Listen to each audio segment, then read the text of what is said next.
이 시간 하나님 말씀은 마가복음 1장 29절부터 34절까지의 말씀입니다. 아이어십 32페이지에 있습니다. 마가복음 1장 29절부터 34절까지입니다. 이는 하나님의 말씀입니다. 회당에서 나와 곧 야고보와 요한과 함께 시몬과 안드레의 집에 들어가시니 시몬의 장모가 열병으로 누워 있는지라 사람들이 곧 그 여자에 대하여 예수께 여짜온대 나아가사 그 손을 잡아 일으키시니 열병이 떠나고 여자가 그들에게 수종드니라. 저물어 해질 때 모든 병자와 귀신 들린 자를 예수께로 데려오니 온 동네가 그 문 앞에 모였더라. 예수께서 각종 병이 든 많은 사람을 고치심에 많은 귀신을 내쫓으시되 귀신이 자기를 알므로 그 말하는 것을 허락하지 아니하시니라. 아멘.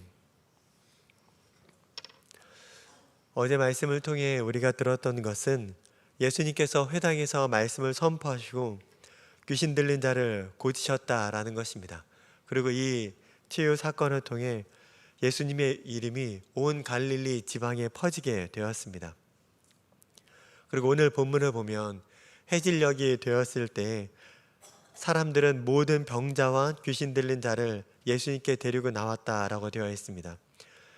예수님의 소문을 들었던 사람들이 안식일이 끝나고 그 다음으로 넘어가는 그 해질녘이 되었을 때 예수님께 고침을 받기 위해 다 나온 것입니다. 그래서 33절에는 온 동네가 문 앞에 모였다 라고 기록할 정도로 많은 사람이 모인 것을 알 수 있습니다. 그리고 예수님께서는 그곳에 있는 모든 사람을 한 명 한 명 각종 병이 든 모든 사람을 고치시고 귀신을 내어 쫓아 주셨습니다. 오늘 본문에는 인간을 향한, 저희를 향한 예수님의 사랑과 열정이 너무나 잘 기록되어 있습니다. 예수님께서는 이미 안식일에 회당에서 말씀을 가르치시고 많은 사람을 만나셔야 했을 겁니다. 그리고 말씀을 전하신 이후에 귀신을 내어 쫓으며 그 과정들이 오랜 시간과 힘이 들지 않았을까라는 생각을 합니다. 그리고 저녁이 되면 이제 쉬셔야 하는 그 시간일 텐데 그 시간에 비로소 안식일이 끝났기 때문에 많은 사람들이 예수님께 병자와 귀신 들린 자를 데리고 왔습니다. 예수님은 쉬지 못하시고 쉴 틈 없이 계속적으로 치유하시고 고치시는 사역을 이어가셔야만 했습니다.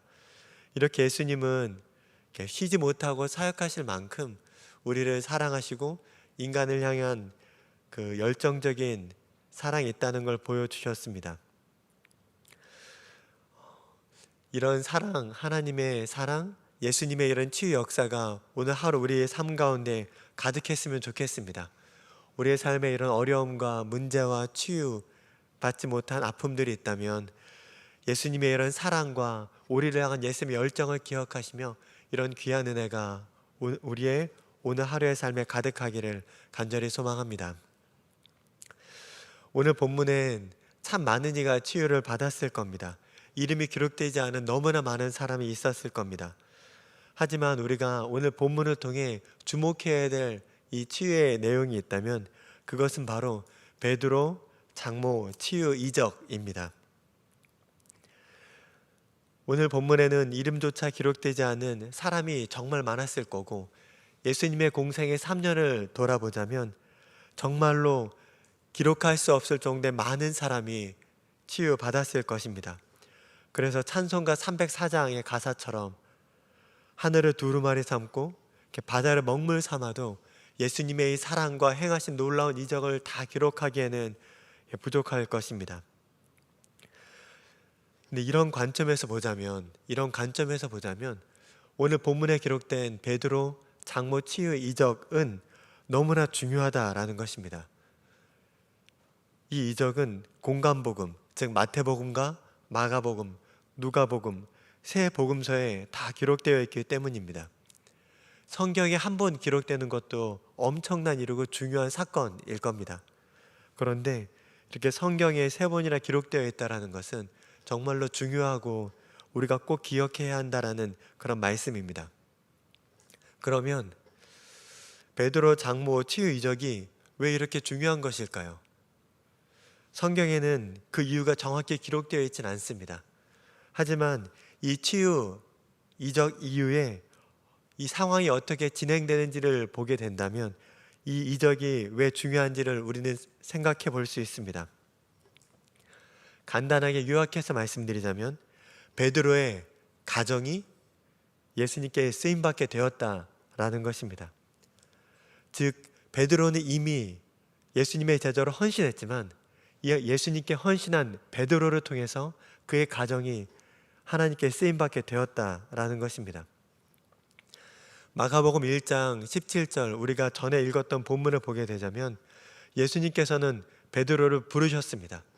그리고 내가 사람을 낚는 어부가 되게 하신다라고 말씀하셨습니다. 이 말씀을 들은 베드로는 예수님께 즉시 헌신했고 따랐고 제자가 되었습니다. 그리고 오늘 이 본문의 이 치유 사건을 통하여서 이적을 통하여서 베드로뿐 아니라 그의 가족들까지도 하나님께 쓰임 받았다라는 것을 우리는 볼 수 있다라는 것입니다. 먼저 베드로의 장모는 예수님을 섬기는 자가 되었습니다. 베드로의 장모가 갖고 있던 병은 열병이라고 성경에 기록되어 있습니다.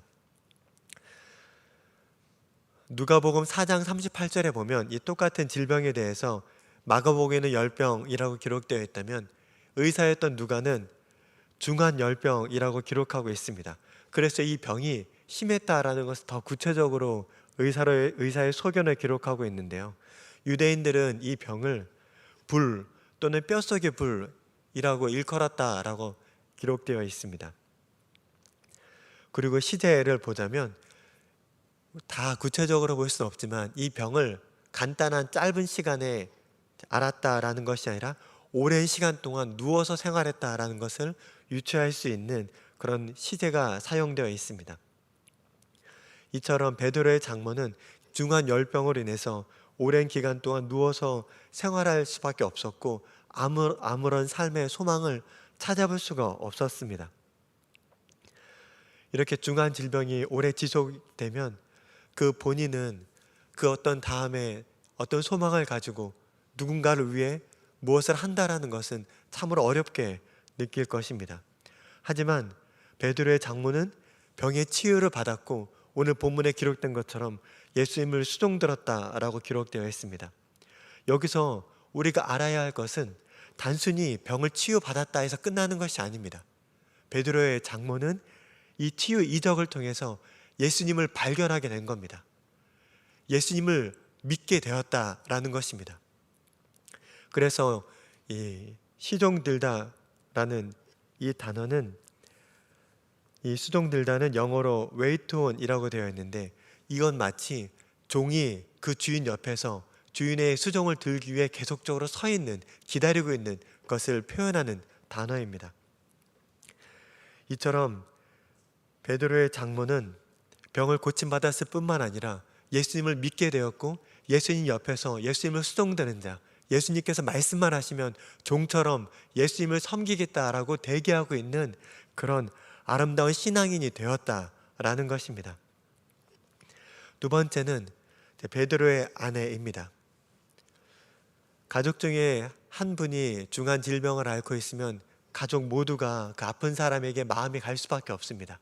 그리고 그 가족 중에 누군가는 적어도 한 명은 이렇게 중한 질병을 앓고 있는 사람이 있다면 적어도 한 명은 그 옆에서 계속적으로 매일 수밖에 없습니다.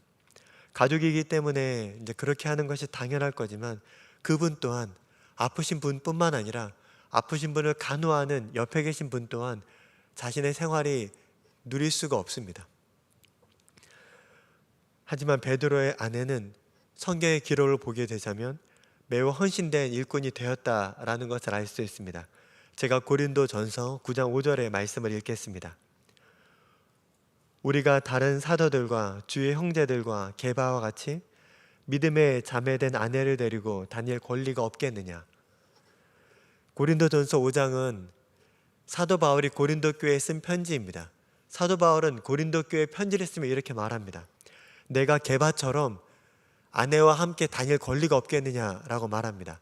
이 말씀을 통해 알 수 있는 것은 베드로는 사역을 할 때 아내와 같이 다녔다입니다.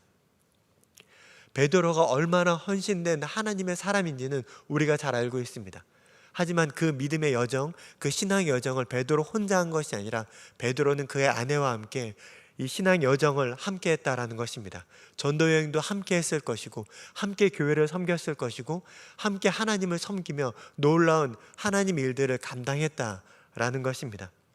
이를 알 수 있는 것이 요세푸스, 유세비우스라고도 말하는 이 사람이 기록한 교회사라는 책입니다.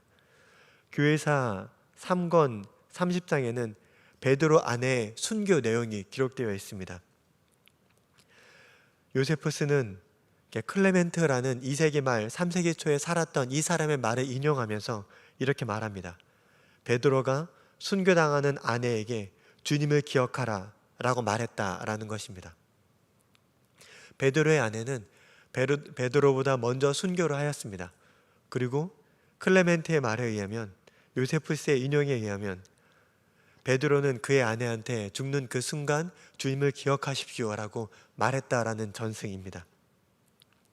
이런 내용들을 볼 때 예수님께서는 베드로의 장모를 치유하시고 그녀가 예수님을 섬기는 자로 불러주셨습니다.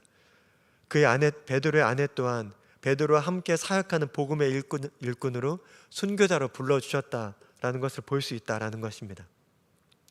그래서 베드로 장모가 치유된 이 놀라운 이적은 단순히 베드로만 예수님의 제자로 헌신했다라는 것으로 끝난 것이 아니라 베드로의 가족, 그의 장모와 그의 아내까지도 예수님을 위해서 헌신하는 이런 귀한 가정이 하나님께 헌신하게 되는 귀한 변곡점이 되었다라는 것을 볼 수 있습니다. 저는 오늘 설교를 준비하다가 이전부터 제 안에 있었던 그런 의문, 궁금증에 대한 실타래를 풀 수 있었습니다. 제가 성경을 보면서 가졌던 의문은 그것이었습니다. 왜 베드로는 처음부터 예수님께 순종하지 못했을까였습니다.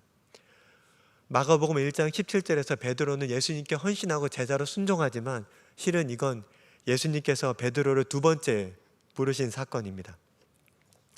요한복음 1장 40절에서 42절의 말씀을 제가 읽겠습니다. 요한의 말을 듣고 예수를 따르는 두 사람 중에 하나는 시몬 베드로의 형제 안드레라. 그가 먼저 자기의 형제 시몬을 찾아 말하되 우리가 메시아를 만났다 하고, 메시아는 번역하면 그리스도라. 데리고 예수께로 오니 예수께서 보시고 이르시되 내가 요한의 아들 시몬이니 장차 게바라리라 하시니라. 게바는 번역하면 베드로라. 요한복음 1장에는 베드로와 안드레가 예수님을 만났다라는 내용이 기록되어 있습니다. 그리고 예수님께서는 베드로를, 원래 이름이 시몬입니다. 시몬을 향하여 너는 베드로라고 말합니다. 이것은 너의 이름은 반석이다 라고 변화시켜 주시는 것입니다. 베드로는 이미 예수님과 놀라운 만남이 있었습니다. 예수님은 이미 베드로를 만나주셨고 베드로의 이름까지 바꿔주시며 네가 반석이 될 것이다. 네가 앞으로 모든 교회의 처음인 반석이 될 것이다 라고 말씀해 주셨습니다. 이 모든 뜻까지 설명해 주시진 않았지만 베드로의 이름을 바꿔주시며 그를 예수님의 제자로 부르셨다라는 것을 우리는 생각해 볼 수 있습니다. 하지만 베드로는 이때 예수님의 이 부르심에 반응할 수 없었습니다. 다시 삶의 자리로 돌아가 어부로서, 베드로가 아닌 시몬으로서 여전히 살아가고 있었습니다. 제가 가지고 있었던 의문은 이것이었습니다. 왜 베드로는 이 요한복음 1장의 상황에서 헌신할 수 없었을까? 입니다. 이 부분은 제가 이제 묵상한 내용이지만 베드로가 이렇게 할 수밖에 없었던 건 가장으로서 그 집에서 아픈 장모님을 섬기고 있었기 때문이 아니었을까라는 저의 생각이었습니다. 물론 성경에 이 내용이 기록되어 있지는 않지만 베드로가 그때 제자로서의 삶을 선택했다면 가정의 절박한 아픔이 있는 사람의 아픔을 외면하는 것이며 가장으로서 경제적으로 이 모든 것을 부양해야 되는 의무를 모른 척하는 것이다 라고 생각이 들었습니다. 그래서 베드로는 이 상황에서 반석이라는 정체성을 얻었음에도 불구하고 다시 한번 삶의 자리, 생업의 자리, 제자가 아닌 베드로가 아닌 시몬으로 가정에 충실할 수밖에 없었다라는 생각이었습니다. 하지만 그럼에도 불구하고 마가복음 1장 17절의 상황에서 베드로는 다시 예수님께서 자신을 부르셨을 때 따라가게 되었습니다. 내가 사람을 낳게 될 것이다. 어부가 아닌 이제부터 사람을 낳게 될 것이다 라고 다시 한번 그의 정체성을 변화시켜 주셨을 때 베드로는 순종하고 나아갔다라는 것입니다. 베드로가 그때 순종했을 때는 단순히 아무 생각 없이 순종한 것이 아니라 그의 삶에는, 그의 생각에는 많은 고민이 있었을 겁니다. 내가 제자로 헌신하게 되면, 내가 물고기가 아닌 사람을 낳는 제자가 된다면 우리 가정은 어떻게 되는 것일까? 나의 장모님은 어떻게 되는 것일까? 라는 그런 삶의 깊은 고뇌가 배어 있었을 것입니다. 그런데 놀라운 것은 그럼에도 불구하고 베드로는 그물을 버리고 예수님을 따랐다라는 것입니다. 이 시간 우리가 우리의 신앙과 우리의 헌신을 한번 돌아보았으면 좋겠습니다. 우리는 보통 우리가 헌신하게 되면, 우리가 주님께 우리의 것을 드리게 되면 우리의 상황과 우리의 삶의 현장은 조금은 어렵게 될 것이다 라는 생각을 하게 될 것입니다. 물론 이 생각은 일반적으로 맞습니다. 세상적인 흐름 가운데 이성적으로 판단할 땐 옳은 생각은 맞습니다. 하지만 그 생각 안에는 우리 삶에서 역사하시고 우리를 통해 영광을 받으시는, 우리의 모든 삶의 상황을 아시고 세세하게 간섭하고 역사하시는 하나님에 대한 믿음과 소망은 찾아볼 수는 없습니다. 그래서 이 시간 우리가 하나님을 위해 나아갈 때 하나님께서 우리의 삶을 책임져 주신다라는 그런 믿음을 한번 우리가 가졌으면 좋겠습니다. 우리가 원하고 바라는 대로 하나님께서 다 이루어 주신다라는 그런 내용은 아니지만, 우리가 비록 알지 못한다 할지라도 하나님께서 우리를 다 아시고 우리가 가장 좋은 길이 무엇인지 알지 못한다 할지라도 하나님께서 우리를 가장 좋은 길로 인도해 주신다라는 그 믿음으로 이 시간 하나님을 바라보았으면 좋겠습니다. 베드로가 그렇게 하나님께 헌신했을 때 하나님께서는 베드로를 통해 이 가정을 회복시켜 주셨습니다. 제자로 헌신했던 베드로가 있었기 때문에 베드로의 장모는 예수님을 만날 수가 있었습니다. 그리고 오랫동안 중한 질병을 앓고 있었지만 그 질병이 낫게 되었습니다. 그리고 예수님을 나의 구원자로, 나의 병을 치료하는 분으로 고백하게 되었습니다. 베드로 장모의 병의 치유는 그녀의 병의 치유로 끝난 것이 아니라 그의 아내, 베드로의 아내, 베드로 장모의 딸인 베드로의 아내까지도 주님께 헌신하는 그런 사람으로 변화되었습니다. 이 새벽 이것을 꼭 기억했으면 좋겠습니다. 우리에게 주어진 예수님의 사명, 우리에게 주어진 예수님의 십자가가 우리의 상황 가운데, 우리의 여건에서는 어렵고 버겁다라고 느낄 수 있습니다. 우리가 순종하지 못하고 따르지 못할 분명한 이유가 있다고도 생각을 하고 있습니다. 분명히 그런 상황은 우리 삶에 있을 것입니다. 하지만 우리가 알아야 할 것은 우리가 주님께 헌신하게 될 때, 우리가 우리의 재정과 물질과 우리의 에너지와 우리의 삶을 주님께 드릴 때 하나님께서 우리의 삶을 받아주신다라는 것입니다. 우리의 삶의 모든 상황과 우리의 모든 삶의 여건들을 다 아시는 하나님께서 임하여 주시고 변화시켜 주시고 하나님의 영광을 위해 사용하여 주신다라는 것입니다. 에베네셀이란 단어, 지금까지 도우셨다라는 에베네셀의 하나님을 기억하면서 지금까지, 그리고 여기까지 도우셨던 하나님을 늘 기억하면서 우리가 하나님을 믿으며 나아가는 하루가 되었으면 좋겠습니다.